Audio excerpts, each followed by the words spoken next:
मंगलमय मंगल करण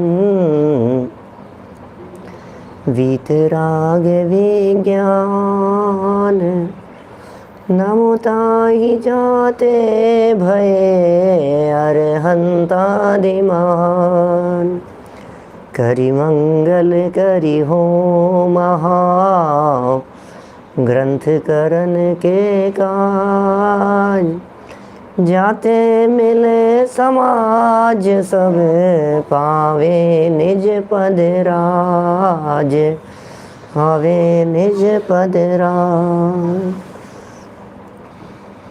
इस भवतरु का मूल एक जानहु मिथ्या भाव ताको करि निर्मूल अब करिए मोक्ष उपाव करिए मोक्ष उपाव।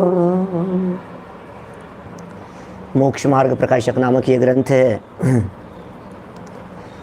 आचार्य कल्प पंडित प्रवल टोडरमल जी साहब एक एक बात अंतर की गहराई से निकली है। जो भी बात कहते हैं उस बात में पंडित जी साहब का सूक्ष्म चिंतन स्पष्ट झलकता हुआ नज़र आता है। स्पष्ट यह बात ख्याल में आती है कि पंडित जी साहब कितना गहराई से किसी भी विषय के बारे में विचार करते हैं। निश्चयाभासी जीवों की चर्चा चल रही थी। निश्चयाभासी जीवों की स्वच्छंदता को यहाँ बतला रहे थे। वह निश्चयाभासी जीव किस प्रकार का स्वच्छंदी है। सबसे बड़ी बात तो उसने यह कर दी कि वह जीव शास्त्राभ्यास को ही निरर्थक बतलाने लगा। जो जीव शास्त्र अभ्यास को निरर्थक बतलाएगा, अब वो जीव क्या तो पढ़ेगा, क्या पढ़ाएगा, क्या समझेगा, क्या तत्व की गहराई में जाएगा। जिनवाणी पसंद नहीं है उसे, ऐसा लग रहा है। फिर थोड़ा सा टोडरमल जी साहब ने समझाया तो कहने लग गया कि नहीं अध्यात्म पढ़ना चाहिए। अब आप पढ़ने की इतना कह रहे हो, पहले तो पढ़ने मात्र का निषेध कर रहा था कि पढ़ने से कुछ नहीं होगा। फिर थोड़ा बहुत समझाया तो उसे ऐसा लगा कि नहीं चलो पढ़ना तो ठीक है, लेकिन अध्यात्म शास्त्रों को पढ़ना, अध्यात्म के अलावा दूसरे शास्त्रों को मत पढ़ना।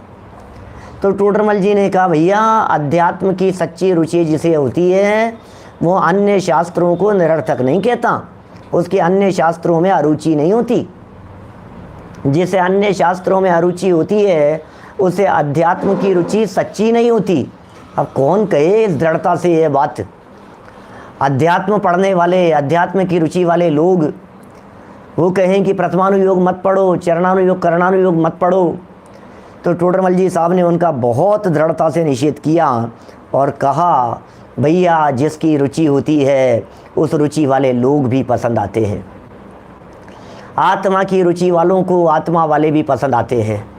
आत्मा की जिन्हें रुचि हो उन जीवों को आत्मा की चर्चा करने वाले, आत्मा का अनुभव करने वाले, अरे उनकी कथाएं पढ़ना भी पसंद आता है, उनकी कथाओं में भी आनंद आता है, उसमें भी विशेष रुचि उत्पन्न होती है। इसलिए आप इस धोखे में नहीं रहें, आप इस गलतफहमी में नहीं रहें कि साहब हमें तो अध्यात्म की सच्ची रुचि है, बस हम तो अध्यात्म ही पढ़ना चाहते हैं। पंडित जी साहब ने यहाँ निष्कर्ष रूप में ये कहा कि चारों ही अनुयोग कार्यकारी हैं और सबका यथा योग्य अभ्यास करना चाहिए। शास्त्राभ्यास उसमें उपयोग लगाना योग्य है। हमने कल अभ्यास के बारे में कुछ आपसे कही थी बात कि भाई ये अभ्यास कह करके क्या कहना चाहते हैं। अभ्यास मतलब वाचन नहीं होता, अभ्यास माने पढ़ना नहीं होता। अभ्यास का अर्थ यह नहीं है कि हमने शुरू से लेकर के आखिरी तक पढ़ लिया। आप देखिए जब बचपन में सबने पढ़ाई की होगी, पढ़े होंगे हम सब, तो हमने क्या किया पढ़ते समय? हमने पढ़ते समय क्या किया बोलो? लेसन पढ़ा और अंत में अभ्यास के लिए कुछ बिंदु होते हैं ऐसे। तो क्या किया जाता है जब पूरा पाठ पढ़ा दिया तो अब अभ्यास के लिए क्या कह दिया? मैथमेटिक्स के सवाल उन्होंने बतला दिए, मेथड समझा दिया, तरीका समझा दिया। फिर क्या कहते हैं? अब अभ्यास के लिए कुछ सवाल। अभ्यास माने होता है प्रैक्टिस। अभ्यास माने होता है किसी विषय की गहराई में जाना, वो कहलाता है अभ्यास। अभ्यास माने उसे अप्लाई करना, ये कहलाता है अभ्यास। हमने विषय तो समझ लिया, हमने प्रकरण तो पढ़ लिया, लेकिन उसका अभ्यास क्या कहलाएगा? चारों ही अनुयोगों के शास्त्रों के अभ्यास करने के लिए कह रहे हैं। प्रथमानुयोग के शास्त्रों को पढ़ तो लिया, लेकिन अभ्यास किसे कहें, उसमें से मर्म निकालने का नाम है अभ्यास करना। अभ्यास जिसे होता है, प्रैक्टिस जिसे होती है, वह व्यक्ति उसकी गहराई में जाकर के उसका मर्म निकाल लेता है, तब जाकर के वो अभ्यास कहलाता है। प्रथमानुयोग के अभ्यास का मतलब यह है कि विषय भोगने योग्य नहीं है, ये है प्रथमानुयोग के अभ्यास का मतलब। करणानुयोग के अभ्यास का मतलब यह है कि गुणस्थान पढ़े और गुणस्थानातीत भगवान आत्मा देखे, इसका नाम है गुणस्थानों का अभ्यास करना। कर्मों की चर्चाओं को पढ़ें सुने गहराई से, और अभ्यास क्या कहलाएगा? कर्म प्रकृतियां खूब याद है, इसका नाम अभ्यास नहीं है। ये ज्ञायक भगवान आत्मा, ये चैतन्य तत्व, ये कर्म से अछूता है। कर्म ने आज तक इसे अनादिकाल से छुआ नहीं है। इस अभिप्राय और इस निष्कर्ष तक पहुंचने का नाम है घूमट साराधिक का अभ्यास करना। अकेले याद करने का नाम अभ्यास नहीं है। चरणानुयोग का अभ्यास क्या होता है? इन व्रताधिक का पालन करते हुए भी एक द्रव्य दूसरे द्रव्य का कर्ता धर्ता नहीं है, इसका नाम है अभ्यास करना। वज्रसेन जी साहब बोलो, कैसे अभ्यास करें चारों अनुयोगों का? उन अनुयोगों को पढ़ते हुए उनकी गहराई में जाएं, ये कहलाता है अभ्यास। अब हम गहराई में नहीं जाएं और पढ़ लिया हमने, सुन लिया, सुना लिया, लेकिन वेद विज्ञान तक नहीं पहुंच पाए, एक द्रव्य दूसरे द्रव्य का कर्ता धर्ता नहीं है, वहां तक नहीं पहुंच पाए, तो उसे अभ्यास नहीं कहते। बहुत अभ्यास है इनका। अभ्यास में क्या होता है? अभ्यास में विकल्प नहीं आता और निष्कर्ष तक पहुंच जाता है, उसका नाम होता है अभ्यास। आपको गाड़ी चलाना आता है लेकिन अभ्यास नहीं है, कई बार ऐसा कहते हैं कई लोग। मुझे सब्जी बनाना आता है लेकिन अभ्यास नहीं है। अभ्यास क्या होता है? बार बार जब किसी विषय को देखा जाता है, उसकी गहराई में जाया जाता है, जब उसमें परिपक्वता आती है, तब उसे अभ्यास कहते हैं। अभ्यास शब्द परिपक्वता का सूचक है। बोलो, टोडरमल जी साहब यहां अभ्यास के लिए कह रहे हैं। अभ्यास माने क्या? परिपक्वता। जिनवाणी पढ़ करके उसमें परिपक्वता कब कहलाएगी? जब जिनवाणी के मर्म तक पहुंचा तो परिपक्वता कहलाई, और मर्म नहीं जाना तो फिर परिपक्वता नहीं है, फिर वो अभ्यास नहीं कहलाएगा। टोडरमल जी साहब ने यहाँ चारों अनुयोग पढ़ने के लिए तो कहा।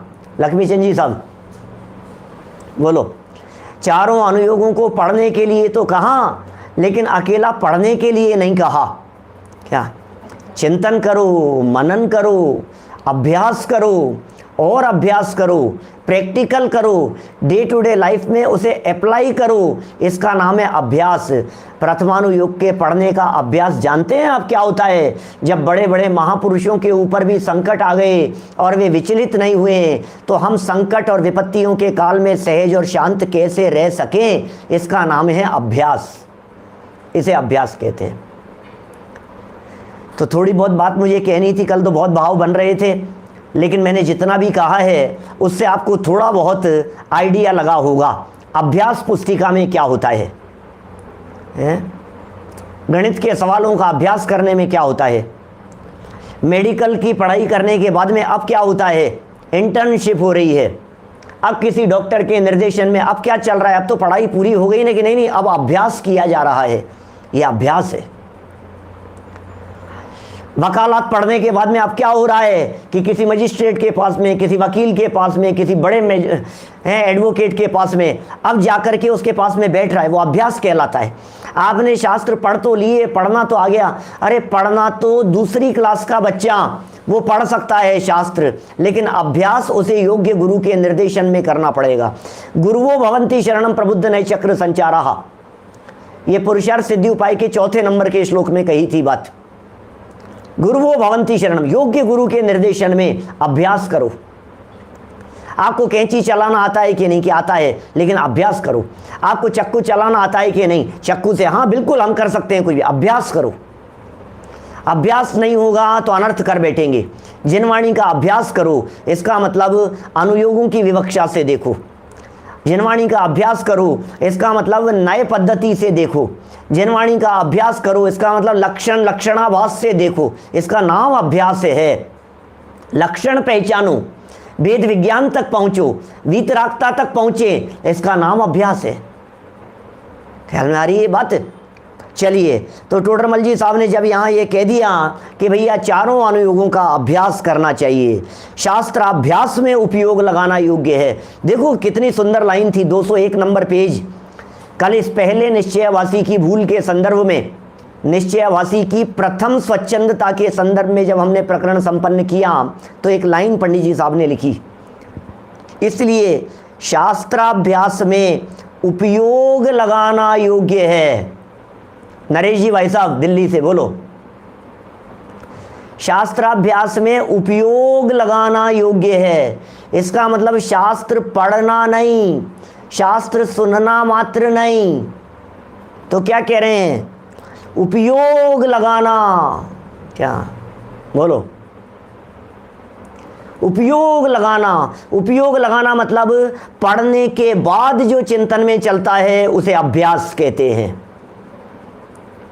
सुनने के बाद जो किया जाता है उसे अभ्यास कहते हैं। आप रोजाना प्रतिदिन स्वाध्याय सुनते हैं, दोनों तीनों टाइम आप हमारे साथ में बैठ जाते हैं सुनने के लिए, लेकिन टोडरमल जी साहब ये कह रहे हैं सुनने का नाम अभ्यास नहीं है। सुनने के बाद बीच के बचे हुए 4 घंटे में 5 घंटे में आपने क्या किया, उसका नाम अभ्यास है, रिहर्सल।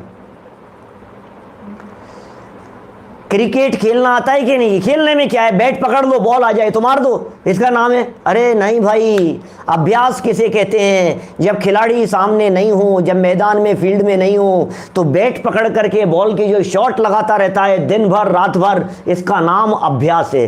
कि क्या कर रहे हो, इसे अभ्यास कहते हैं। बोलो, गाना आता है कि नहीं? कि हमें भी गाना आता है। फिर रात रात भर जो गला फाड़ करके रियाज किया जाता है उसे अभ्यास कहते हैं। ख्याल में आ गई बात? ज़्यादा कहने की ज़रूरत नहीं है, बहुत कह दिया। अभ्यास का भी अभ्यास कराना पड़ेगा क्या?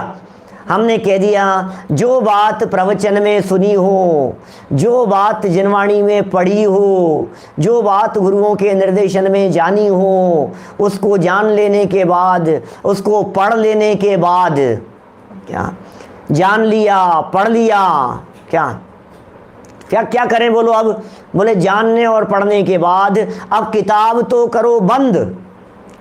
अब प्रवचन तो सुन लिया, वो तो हो गया पूरा। अब जो किया जा रहा है इसका नाम है अभ्यास। जीवन में उतरना चाहिए। बोलो, ये अभ्यास कहलाता है। तो यहाँ शास्त्राभ्यास, देखो एक और बात आ गई, शास्त्राभ्यास में उपयोग लगाना। क्या शब्द दिया है पंडित जी साहब ने? उपयोग लगाना।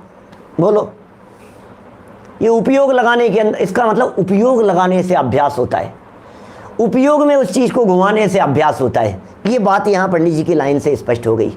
जब इतना निर्देश दे दिया गया, जब इतनी बातें अच्छी तरह से समझा दी गई, गहराई से सामने वाले व्यक्ति ने समझ ली, जिनवाणी की बात इस जीव के समझ में आ गई, तो फिर पता है क्या कहता है? विकल्प के साहब ये जो है ना नया प्रश्न, 200 नंबर पेज का दूसरा पॉइंट क्या था?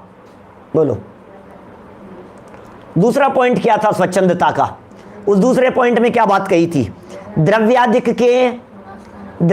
के तथा गुणस्थान मार्गणा त्रिलोकादिक के विचार को विकल्प ठहराता है, विकल्प ठहराता है। और तर्क दे रहा है भाई साहब, गलत बात नहीं कह रहा है। टोडरमल जी साहब ने जो तर्क दिए हैं, आपको ऐसे तर्क करने वाले अध्यात्मवादी लोग मिलेंगे, बिल्कुल मिलेंगे। वो क्या कह रहे हैं देखो, अब उसका समाधान करते हैं दूसरे बिंदु का। तथा यदि द्रव्यादिक के और गुणस्थानादिक के विचार को विकल्प ठहराता है, तथा यदि आप इन द्रव्यादिक के विचार को, आप गुणस्थान के विचार को यदि आप विकल्प ठहराते हैं, आपको लगता है अरे यार व्यर्थ के विकल्पों में मत उलझाओ, कहाँ तक विकल्पों में उलझाते रहोगे। विकल्प करना के निर्विकल्प होना, यदि ये दो बातें आपके सामने रखी जाए तो मुझे मालूम है मेरी सभा में सामने सुनने वाले श्रोताओं में से 70-80% श्रोता फटाफट ये बात कह देंगे, साहब निर्विकल्प रहना चाहिए, निर्विकल्प रहो। हमने आज प्रवचन का हेडिंग दे दिया, विकल्प करें या निर्विकल्प रहें। आपका जवाब यही होगा, निर्विकल्प रहिए, निर्विकल्प रहना चाहिए पंडित जी, निर्विकल्प रहना चाहिए। हमारा जवाब तो यही है, निर्विकल्प रहना चाहिए। अब प्रश्न है हमारा टोडरमल जी साहब, सो विकल्प तो है क्या? विकल्प तो है, बात तो तेरी सच्ची है, गुणस्थानों का भी विकल्प है, द्रव्य गुण पर्याय का भी विकल्प है, परंतु निर्विकल्प उपयोग न रहे तब इन विकल्पों को न करे तो अन्य विकल्प होंगे। अब बताओ, आपकी बात तो बिल्कुल सच्ची है, निर्विकल्प ही रहना चाहिए, तो रह लीजिए ना आप निर्विकल्प। क्या बोलो, कर लीजिए, आप रह लीजिए, निर्विकल्प रह लीजिए, बहुत अच्छा है। बोलो भाई साहब, क्या कहना है आपको? सुरेश जी भाई साहब कोलकाता, बोलो क्या करें? हो जाइए आप, निर्विकल्प हो जाइए, बहुत अच्छा है। लेकिन क्या करूं, आत्मा में तो रह नहीं पाता, तो फिर क्या करेंगे? शास्त्र स्वाध्याय संबंधी बातों को तो विकल्प ठहरा रहे हैं, गुणस्थान मार्गणा स्थान संबंधी चर्चाओं को तो विकल्प ठहरा रहे हैं, और आत्मा में लंबे समय तक रह नहीं पा रहे हैं, तो आप क्या करें? बोलो। कह रहे परंतु निर्विकल्प उपयोग न रहे तब इन विकल्पों को न करें। निर्विकल्प तो रहा नहीं गया और इन विकल्पों को किया नहीं तो अन्य विकल्प होंगे। क्या करें? गृहस्थी संबंधी विकल्प होंगे, शरीर संबंधी विकल्प होंगे, भोजन संबंधी विकल्प होंगे, दुनिया भर के क्रियाकलाप संबंधी विकल्प करते रहेंगे, उठापटक करते रहेंगे, इधर उधर शेयर मार्केट में उपयोग लगाते रहेंगे, अपना दुकान में लगाते रहेंगे, बिजनेस में लगाते रहेंगे। क्यों? क्योंकि शास्त्र संबंधी उपयोग लगाने को तो आपने विकल्प कह दिया और विकल्प करने योग्य नहीं। क्या करें? विकल्प नहीं करना चाहिए था, विकल्प नहीं करना चाहिए। वाह, गजब हो गया। आगे लिखा है इन्होंने, देखो इन विकल्पों को न करें, मत कीजिए इन विकल्पों को, तो अन्य विकल्प बहुत होंगे, अन्य विकल्प होंगे, वे बहुत रागादि गर्भित होते हैं। दूसरे विकल्प, इसका मतलब शास्त्र स्वाध्याय संबंधी जितने भी विकल्प होते हैं, ये शास्त्र स्वाध्याय संबंधी विकल्प मंद रागादि सहित हैं, और जिनवाणी को छोड़कर जितने भी इधर उधर के विकल्प हैं, घर गृहस्थी विषय कषाय संबंधी, वे सब तीव्र बहुत रागादि गर्भित विकल्प हैं। देखिए, ये जिनवाणी संबंधी विकल्प विकल्प के लिए नहीं है, उपादेय तो निर्विकल्प अवस्था ही है। उपादेय तो यही है कि निर्विकल्प अवस्था हो जाए, उपयोगी तो यही है जितना बन पड़े हम निर्विकल्प होने का प्रयत्न करें और सदा काल के लिए निर्विकल्प हो जाएं, तो सिद्धालय में जाकर के विराजमान हो जावें। भैया उपयोगी तो यही है, प्रयोजनभूत तो यही है, आप निर्विकल्प हो जाओ। लेकिन ये टोडरमल जी का अगला वाक्य पढ़ लो एक बार जरा, फिर करते हैं थोड़ी चर्चा। तथा निर्विकल्प दशा सदा रहती नहीं है। छद्मस्त की क्या बात करें, हमारी आपकी क्या बात करें, हैं? निर्विकल्प दशा सदा रहती नहीं है, मुनिराज की भी नहीं रहती है। चौथे गुणस्थान वाले की कहाँ से रहेगी, पंचम गुणस्थान वाले की कहाँ से रहेगी? बोलो। मुनिराज की भी नहीं रहती है। निर्विकल्प दशा सदा रहती नहीं है, क्योंकि छद्मस्त का उपयोग एक रूप उत्कृष्ट रहे तो अंतर्मूर्त रहता है। लगा लो आत्मा में उपयोग, आत्मा में उपयोग लगा लिया हमने, कितनी देर रहेगा भाई साहब आत्मा में उपयोग, ये बतलाओ। उत्तम संगननस्य एकाग्र चिंता निरोधो ध्यान अंतर मुहूर्तात, सूत्र है उमा स्वामी आचार्य। उत्तम संगननस्य एकाग्र चिंता निरोधो ध्यान अंतर मुहूर्तात, अंतर मुहूर्त मात्र के लिए ध्यान होता है। बोलो भरत भाई बताएं, अंतर मुहूर्त के लिए ध्यान होता है, और उस अंतर्मुहूर्त आत्म ध्यान करने पर केवल ज्ञान की प्राप्ति हो जाती है। सिर्फ अंतर्मुहूर्त में केवल ज्ञान की प्राप्ति हो जाती है। अब बतलाइए मुझे, आत्म स्वरूप का ध्यान अंतर्मुहूर्त से ज्यादा होता ही नहीं है, फिर तो भगवान बन गया। छद्मस्त अवस्था में किसी भी व्यक्ति का उपयोग अंतर्मुहूर्त से ज्यादा किसी भी एक विषय में नहीं रहता है। ये कह रहे हैं यहां उत्कृष्ट रहे, उत्कृष्ट मैक्सिमम की बात कर रहे हैं। मैक्सिमम यदि किसी एक विषय में उपयोग रहेगा तो अंतर्मुहूर्त रहेगा। माने 48 मिनट भी नहीं रह सकता है, 48 मिनट भी नहीं रह सकता है। अपना प्रवचन यदि 48 की जगह 50 मिनट यदि यहाँ चल जाए ना, तो गारंटी के साथ कहते हैं आपका शुभोपयोग में उपयोग नहीं रहा, अशुभोपयोग में चला गया होगा। शुद्धोपयोग तो हुआ नहीं है। शुभ या अशुभ इनमें उपयोग हर अंतर्मुहूर्त में नियम से बदलता रहता है। ये नियम है, नियम है, नियम है, कर्णानुयोग का विधान है। अंतर्मुहूर्त से ज्यादा छद्मस्त जीव, छद्मस्त कौन होते हैं? छद्मस्त माने, छद्म शब्द का अर्थ होता है आवरण। क्या? छद्मस्त शब्द का अर्थ होता है आवरण सहित। छद्म माने आवरण, स्थ छद्मस्थ आवरण में रहने वाला, वो छद्मस्थ कहलाता है।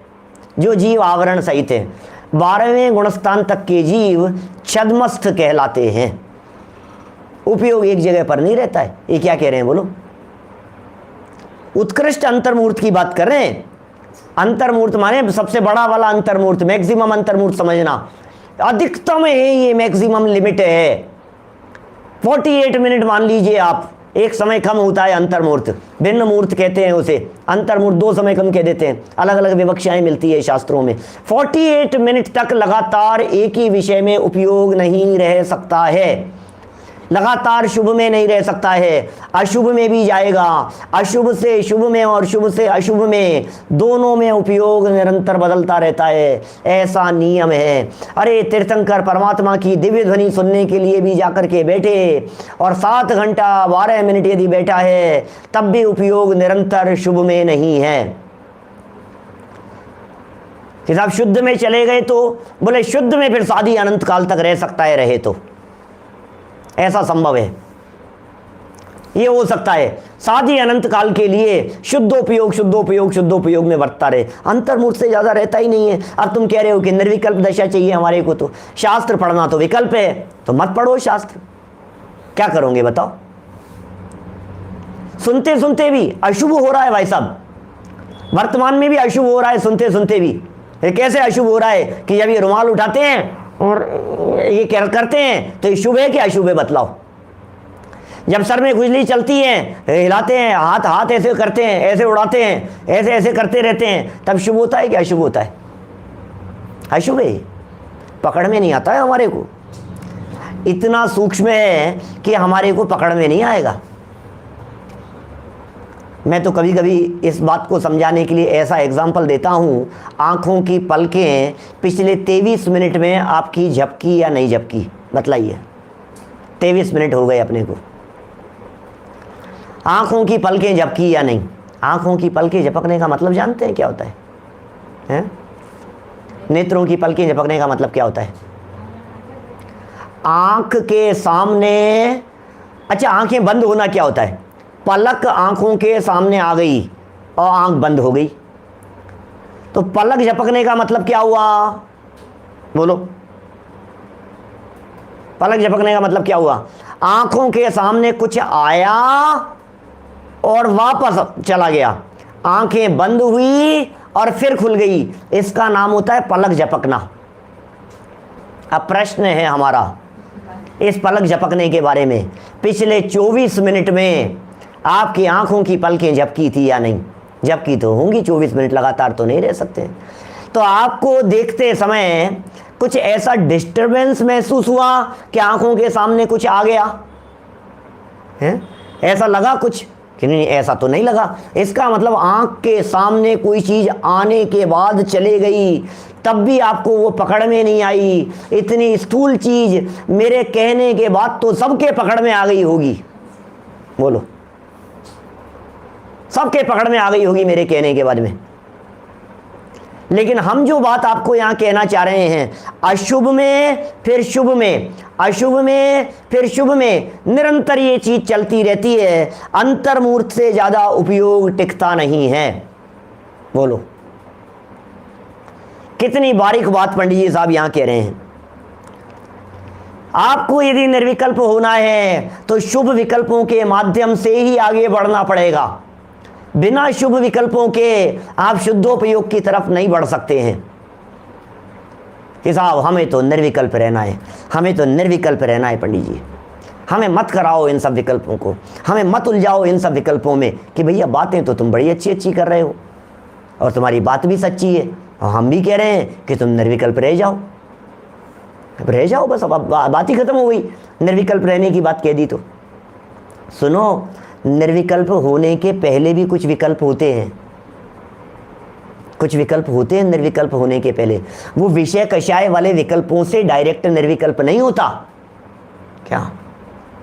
विषय कषाय वाले विकल्प से डायरेक्ट निर्विकल्प आत्मा की अनुभूति नहीं होती। निर्विकल्प आत्मा की अनुभूति के पहले आत्मा संबंधी विकल्प चलते हैं, तो विकल्प तो होंगे ना, क्या विकल्प तो होंगे। ऐसा कैसे हो सकता है कि विकल्प मात्र से परे हो जाएं, शुभ विकल्प नहीं आए, गुणस्थान संबंधी विकल्प नहीं आए, ऐसा हो कैसे सकता है? देखिए, छद्मस्त का उपयोग एक रूप उत्कृष्ट रहे तो अंतर्मुहूर्त रहता है। फिर कहते हैं तथा तू कहेगा कि नहीं, बात तो आपकी सही है, एक ही जगह पर उपयोग रहता है, लेकिन हम एक ही आत्मा का अलग अलग एंगल से विचार कर लेंगे। ये कह रहे हैं, प्रश्न उठाया, तथा तू कहेगा, क्या कहेगा? कि मैं आत्मस्वरूप ही का चिंतवन, आत्मस्वरूप ही का चिंतवन अनेक प्रकार किया करूंगा, दूसरे विकल्प नहीं करूंगा, सिर्फ आत्मा का ही विचार करूंगा, सिर्फ आत्मा का ही चिंतन करूंगा और अनेक प्रकार से कर लूंगा मैं। आपकी बात सही है कि उपयोग एक ही जगह पर नहीं रहता, लेकिन अलग अलग एंगल से, अलग अलग प्रकार से तो किया जा सकता है।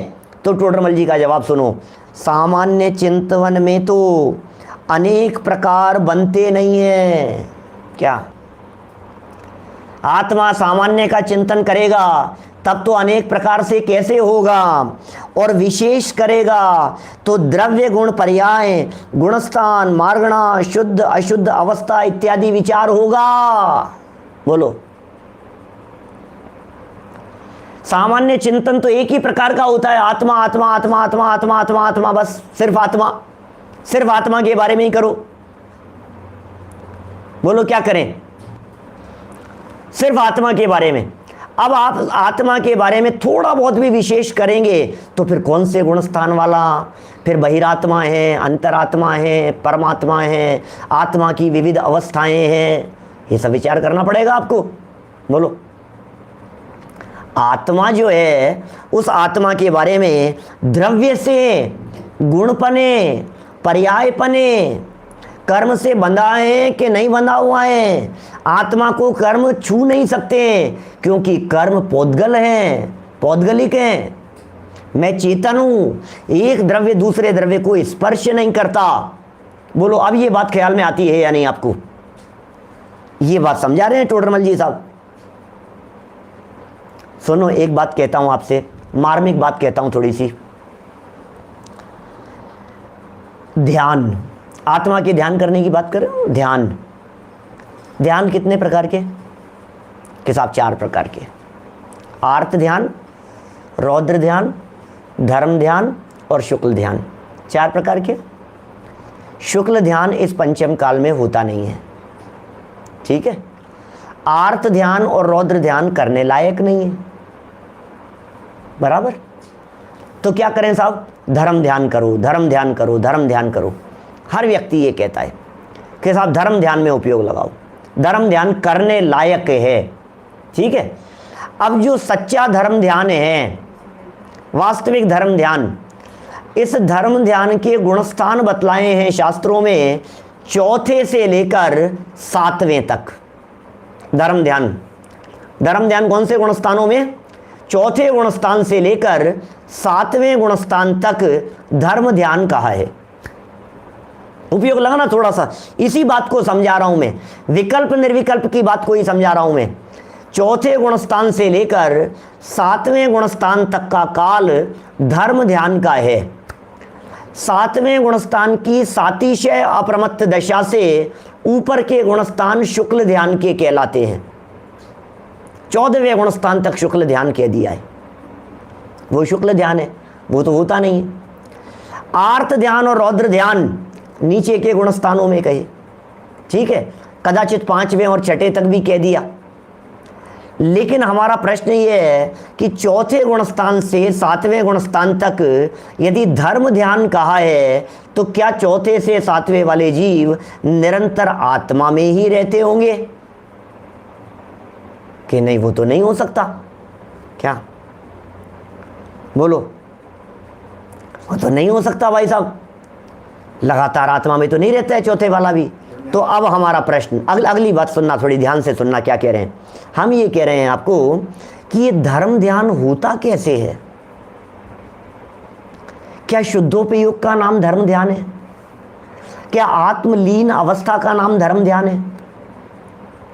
अभी हम कह देंगे कि साहब हाँ साहब निश्चय से तो यही है, निश्चय से तो अपने आत्मा में लीनता का नाम ही धर्म ध्यान है। तो चौथे गुणस्थान वाला व्यक्ति, पंचम गुणस्थान वाला व्यक्ति, वो धर्म ध्यानी है या नहीं है? कि साहब धर्म ध्यानी है, चौथे 5वें गुणस्थान वाले तो धर्म ध्यानी जीव है, धर्म ध्यान कर रहे हैं, उनके तो धर्म ध्यान चल रहा है। तो आत्मा में कितनी देर रह रहे हैं? तो साहब आत्मा में तो मैक्सिमम अंतर्मूर्त, 2 सेकंड के लिए भी रहा मान लीजिए तो वो भी अंतर्मूर्त है। फिर बाहर आ गया। अब बाहर आया तो शास्त्र में धर्म ध्यान 4 प्रकार का कहा है। आज्ञा विचय, अपाय विचय, विपाक विचय और संस्थान विचय। मैं धर्म ध्यान बतला रहा हूं आपको, धर्म ध्यान क्या है बोलो। आप जिन्हें विकल्प कह रहे हैं ना, उन्हें आचार्यों ने धर्म ध्यान में शामिल किया है, ये कहना चाह रहा हूं मैं। आप जो द्रव्याधिक के विचार और गुणस्थान अधिक के विचार को विकल्प कह करके उड़ाने की बात कर रहे हैं, ये धर्म ध्यान है। आज्ञा विचय, रत्नत्रय के बारे में विचार करना, यह आज्ञा है। सम्यक दर्शन, सम्यक ज्ञान, सम्यक चारित्र, इनके बारे में विचार करना, इसका नाम आज्ञा है, आज्ञा विचय। अपाय क्या होता है? मिथ्या दर्शन, मिथ्या ज्ञान और मिथ्या चारित्र, ये अपाय हैं, छोड़ने योग्य हैं, इनका विचार करना, ये धर्म ध्यान है। बोलो, मिथ्या दर्शन, ज्ञान, चारित्र छोड़ने योग्य हैं, ये विचार करना दूसरा धर्म ध्यान है। तीसरा धर्म ध्यान समझाऊं आपको थोड़ा सा, जो कर्म सिद्धांत की चर्चा हमने पिछले दिनों में की है, वो कर्म सिद्धांत की चर्चा के बारे में विचार चिंतन चलना, ये विपाक विचय नाम का धर्म ध्यान है। कर्म का उदय, कर्म का विपाक, कर्म का फल, विपाक माने होता है फल, विपाक विचय, विपाक के बारे में विचार करना, ये धर्म ध्यान है। अरे जे कर्म पूरब किए खोटे सहे क्यों नहीं जिए रहा, अरे अरे ये तो मेरे ही कर्म का फल है, अरे अरे मैं क्या करूं, मैंने पूर्व में इस प्रकार के कर्म किए हैं, मुझे ही इसका फल भोगना होगा, ये तीसरे नंबर का है, ये धर्म ध्यान है। जिनवाणी कह रही है, उमा स्वामी आचार्य कह रहे हैं, द्वादशांग के अंदर चर्चाएं भरी पड़ी है, ये सब ये विपाक विचय नाम का धर्म ध्यान है। और थोड़ा सा आगे बढ़ करके कह दूं, बोलो, एक कदम और आगे बढ़ करके कह दूं मैं, तो पता है क्या कह रहे हैं? संस्थान विचय नाम का धर्म ध्यान। बोलो, लोक के स्वरूप के बारे में चिंतन करना, यह धर्म ध्यान है। लो, अब क्या क्या क्या धर्म ध्यान में शामिल कर लिया। जम्बू द्वीप की रचना के अंदर उपयोग लगा रहे हो आप, ये जम्बू द्वीप कैसे बना हुआ है। नंदीश्वर द्वीप के अंदर अंजनगिरी कहाँ है, दधिमुख कहाँ है, रतिकर पर्वत कहाँ है, कितने वन हैं, कौन कौन से हैं, उनके बारे में विचार कर रहा है। नंदीश्वर द्वीप का विचार कर रहा है, मेरू पर्वत का विचार कर रहा है, भद्रसाल वन, नंदन वन, सोमनस वन, पांडुक वन के बारे में विचार कर रहा है। बोले ये धर्म ध्यान कर रहा है क्या? धर्म ध्यान है। पिताजी साहब कह रहे हैं ये तो व्यवहार धर्म ध्यान है क्या? ये देखो, यदि आप ये कहेंगे ठीक है, मैं भी कहता हूं चलो व्यवहार धर्म ध्यान है, मुझे कोई ऐतराज नहीं है इस बात को मानने में, लेकिन ये जो निश्चय धर्म ध्यान है, वो निश्चय धर्म ध्यान तो लगातार रहता नहीं है ना, रहेगा तो इसी में। सम्यक दृष्टि ज्ञानी जीव यदि 4-6 महीने में एक बार आत्मा के अंदर चला गया तो बाकी महीने, 2 महीने, 4 महीने तक करेगा क्या, ये तो बतलाइए धर्म ध्यान के नाम पर। यही तो करेगा। और इसे तो ये निश्चयाभासी जीव कह रहा है विचार है, विकल्प है, इनको तो उड़ा दो, ये तो करने लायक नहीं है। तो ये करने लायक नहीं है तो फिर व्यापार करने लायक है, ये करने लायक नहीं है तो पंचेंद्रिय के भोग भोगने लायक है, ये विकल्प करने लायक नहीं है तो पैसा कैसे कमाया जाए, कैसे डूब गया, कैसे आ सकता है, कैसे वसूल किया जा सकता है, जमीन कहां खरीदें, प्रॉपर्टी कहां खरीदें, किसको बेचें, किसे खरीदें, ये करने लायक है क्या? बोलो, समझ में आ रही है क्या बात? मेरा कहने का मतलब, कितनी मार्मिक बात कह रहे हैं टोडरमल जी साहब। धर्म हम लोग जो कर रहे हैं निरंतर, इसका नाम धर्म ध्यान है। बोलो, ये जो निरंतर कर रहे हैं इसे धर्म ध्यान कहेंगे। अब आप कहेंगे साहब अभी वो निश्चय तो हुआ नहीं है, निश्चय बिना व्यवहार होता नहीं है। मुझे मालूम है बहुत सारे ज्ञानी लोग हैं ना हमारे साथ में, निश्चय के बिना तो व्यवहार होता नहीं है साहब। तो फिर मैं आपसे पूछ रहा हूं, मोक्ष मार्ग प्रकाशक पढ़ रहे हैं, या आर्त ध्यान है कि रौद्र ध्यान है? ध्यान तो यही कहे 4 प्रकार के, शुक्ल ध्यान तो है नहीं, शास्त्र स्वाध्याय कर रहे हैं अपन, मोक्ष मार्ग प्रकाशक पढ़ रहे हैं। मोक्ष मार्ग प्रकाशक का पठन करना जितेंद्र जी साहब बतलाइए, शुक्ल ध्यान है? बोले नहीं है। धर्म ध्यान आप मानने को तैयार नहीं है, तो क्या आर्त ध्यान कर रहे हैं अपने यहां बैठ करके? ये रौद्र ध्यान हो रहा है, यहां हिंसानंदी हो रहा है, मृषानंदी है, चौर्यानंदी है, परिग्रहानंदी है? नहीं नहीं। तो इष्ट वियोग है, अनिष्ट संयोग है, पीड़ा चिंतन है, निदान है? नहीं नहीं। तो फिर क्या है बतलाओ तो सही। ध्यान नहीं है, ध्यान से रहित तो ये जीव होता नहीं है जैनी पंचेंद्रिय से, कही है शास्त्रों में, आगम कह रहे हैं। ध्यान से रहित तो ये जीव कभी भी होता नहीं है। बोलो, ध्यान से रहित कभी भी नहीं होते हैं हम। आर्त ध्यान, रौद्र ध्यान ये है नहीं, शुक्ल ध्यान वर्तमान में होता नहीं है, और धर्म ध्यान मानने का निषेध कर रहे हैं। तो हमारे तो ध्यान ही नहीं है, हम तो ध्यान से रहित हो गए। क्या होगा? कहना पड़ेगा, इसे कहना पड़ेगा। जिनवाणी कह रही है आपको कहना पड़ेगा कि भाई साहब ये धर्म ध्यान है, क्या करें? इसे ही धर्म ध्यान कहा जाता है। अब आप कह दो व्यवहार से, हमें कोई दिक्कत नहीं है, व्यवहार से धर्म ध्यान सही, शुद्धोपयोग होगा, आत्म स्वभाव का अवलंबन होगा, और स्वभाव के अवलंबन पूर्वक जब उपयोग बाहर आकर के शास्त्राभ्यास में लगेगा तो यह धर्म ध्यान व्यवहार से क्या लाएगा? ठीक है, मान लिया। मान लो इसको। क्या निश्चयवासी जीव की चर्चा चल रही है? क्या कह रहे हैं? किस किस बारीकी में जाकर के पंडित जी साहब कह रहे हैं यहाँ कि भाई तू कह रहा है आत्मा के स्वरूप का ही चिंतन चलेगा, चला लो, आत्मा के स्वरूप का चिंतन चला लो। आत्मा के स्वरूप का चिंतन भी निर्विकल्प तो नहीं है, चिंतन तो है ना, विकल्पात्मक दशा तो है कि नहीं?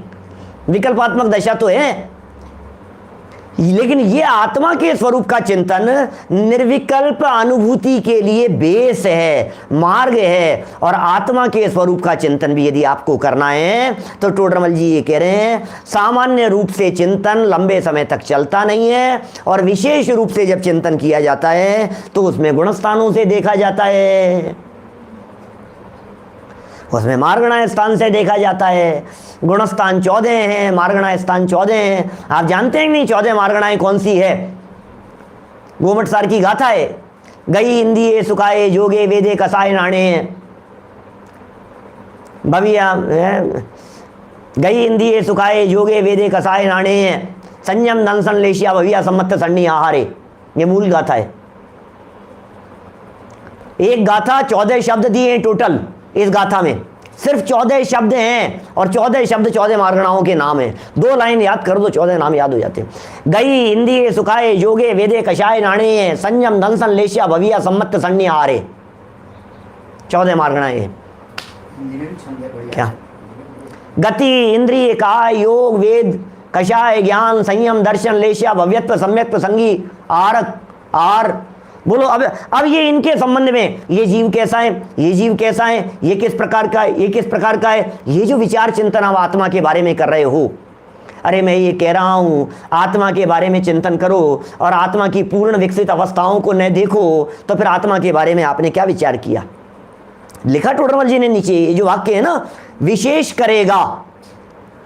देखो सामान्य चिंतन में तो अनेक प्रकार बनते नहीं हैं, अनेक प्रकार बनेंगे ही नहीं सामान्य चिंतन में।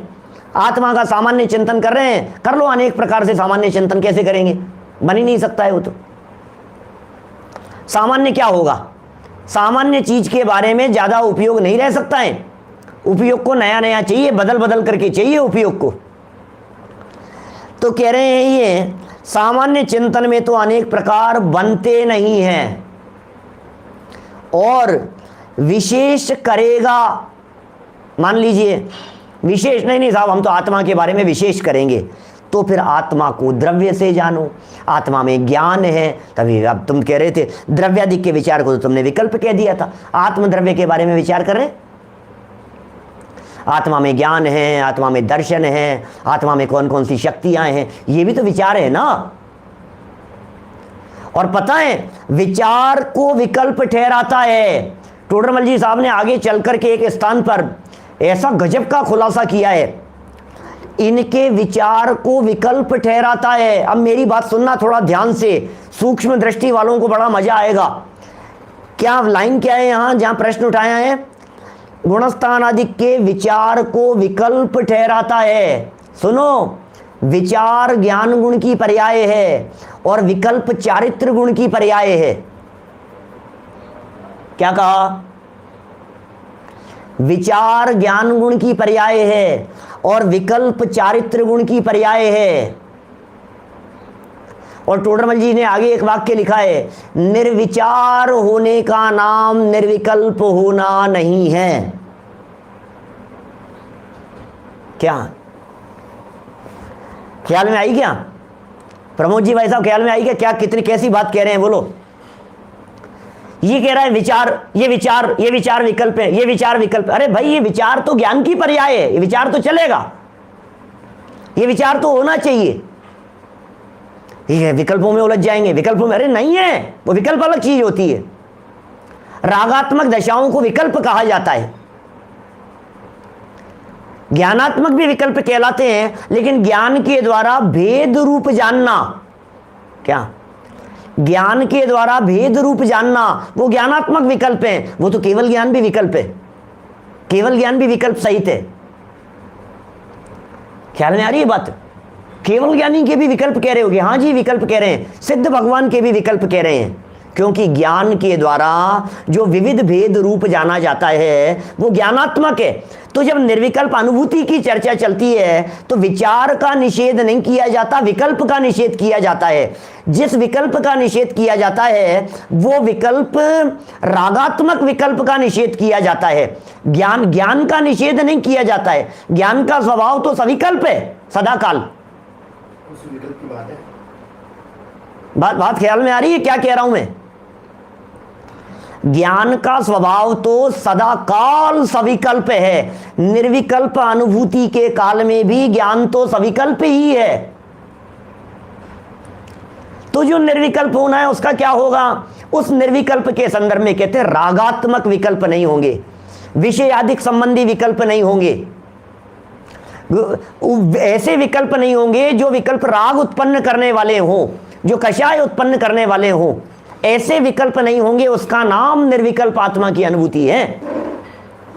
अब ये कह रहा है विचार ही मत करो आप तो गुणस्थान का, ये तो कह रहा है आप तो इनका विचार ही मत करो। अरे श्रेणी चढ़ते समय विचार होते हैं, श्रेणी चढ़ते समय। 7वें गुणस्थान के ऊपर तो निर्विकल्प है ना भैया, 100%। बोलो 7वें गुणस्थान के ऊपर 100% निर्विकल्प अवस्था मानते हैं या नहीं आप? शुद्धोपयोगी है ना 7वें गुणस्थान के ऊपर। तो छठा गुणस्थान शुभोपयोग, 7वें का शुद्धोपयोग, 7वां 8वां श्रेणी चढ़ने के काल में तो शुद्धोपयोगी है ना, निर्विकल्प दशा है ना श्रेणी चढ़ने के काल में। तो क्या हाँ साहब बिल्कुल बिल्कुल श्रेणी चढ़ने के काल में तो है। तो लो श्रेणी चढ़ने के काल में कह रहे हैं शुक्ल ध्यान के काल में अर्थ संक्रांति, व्यंजन संक्रांति, योग संक्रांति। अब ज्ञान में ज्ञेय से ज्ञेयांतर हो रहा है, ज्ञानात्मक तो चल रहे हैं, रागात्मक नहीं है। बोलो ये बात कहना चाह रहे हैं टोडरमल जी साहब। विशेष यदि आप करेंगे उसके बारे में, आत्मा के बारे में जैसे ही विशेष किया तो विशेष होते ही क्या होगा, बोले आत्मा के द्रव्यों के बारे में जानो, गुणों के बारे में जानो, आत्मा के विविध पर्यायों के बारे में जानो, बोलो गुण स्थानों के बारे में जानो, मार्गणा स्थान के बारे में जानो, बिल्कुल जानो। यदि इनको नहीं जानोगे तो न्यूज़पेपर पढ़ने में उपयोग लगाओगे, मैगजीन पढ़ने के अंदर उपयोग लगाते रहोगे आप, यदि इनको नहीं जानोगे तो। इसलिए कह रहे हैं जानो, मार्गणा स्थान को जानो, शुद्ध अशुद्ध अवस्था इत्यादि का विचार होगा। क्या विशेष जानेंगे तो ये विचार होगा, शुद्ध अवस्था के बारे में विचार होगा, अशुद्ध अवस्था के बारे में विचार होगा। कितना सुंदर जवाब दिया है। द्रव्यादिक और गुणस्थानादिक के विचार को विकल्प ठहरा रहे हो आप, और बात कर रहे हो निर्विकल्प अनुभूति की। निर्विकल्प दशा कहां होती है बतलाओ, भगवान नहीं हो गए हैं अभी, आपके विकल्प होंगे ही। और कौन से विकल्प होने योग्य हैं, बोले शास्त्राभ्यास संबंधी विकल्प करना, अपने उपयोग को जिनवाणी के अध्ययन मनन में लगाना। लेकिन हमने कहा अकेला उपयोग नहीं लगाना, हमने उसके अभ्यास की बात कही। इसका मतलब जिनवाणी पढ़ करके जिनवाणी के मर्म को जानने का प्रयत्न करना, वेद विज्ञान तक पहुंचना, वीतरागता तक पहुंचना, तब तो प्रयोजनभूत है। और अदरवाइज सब गड़बड़ घोटाला चल रहा है। ये निश्चयावासी की इस मान्यता का पूरा निषेध नहीं हुआ है, अभी पूरा पूरा एक पेज बाकी है इसी भूल के संदर्भ में, इसी दूसरे पॉइंट के संदर्भ में। कल ये पूरा पेज पढ़ेंगे अपन, जिसमें दूसरे प्रकार की भूल बतलाई है। बहुत मार्मिक चर्चा है, अरे सारे दिमाग के दरवाजे खुल जाएं, पुरानी मान्यताएं सारी सब हट जाए, गलत फहमी में यदि हम जी रहे हों तो सारी गलत फहमियां दूर हो जाए। ये टोडरमल जी साहब ने ऐसे निश्चयावासी का निषेध किया है। कभी कभी हम भी निश्चयावासी हो जाते हैं किसी किसी प्रकरण में, तो तुरंत चित्त को सावधान करना पंडित जी साहब के तर्कों को सुनकर के। हम सभी इन तर्कों को जानकर, इन बातों का गहराई से अभ्यास करते हुए अल्प काल में सचमुच निर्विकल्प आत्मा की अनुभूति करें। इसी मंगल भावना से बात को यहीं विराम देता हूं। दोपहर में यथावत चल रही है चर्चा, 3:30 बजे बहुत सुंदर चर्चा चल रही है। रोजाना सुनता हूँ, रोज मजा आता है, बहुत सारे लोग सुनते भी हैं। शाम को बराबर जो चर्चा चल रही है दिग्व्रत आदि की आज चर्चा करेंगे। दोनों चर्चाएं, तीनों चर्चाएं बहुत सुंदर अनुकरणीय हैं। जिनवाणी स्तुति। निज निधि निज में बताई, यह अनंत उपकार है, उसके लिए जिनवाणी माँ को वंदना शत बार है, वंदना शत बार है। 9 बाणों का मंत्र।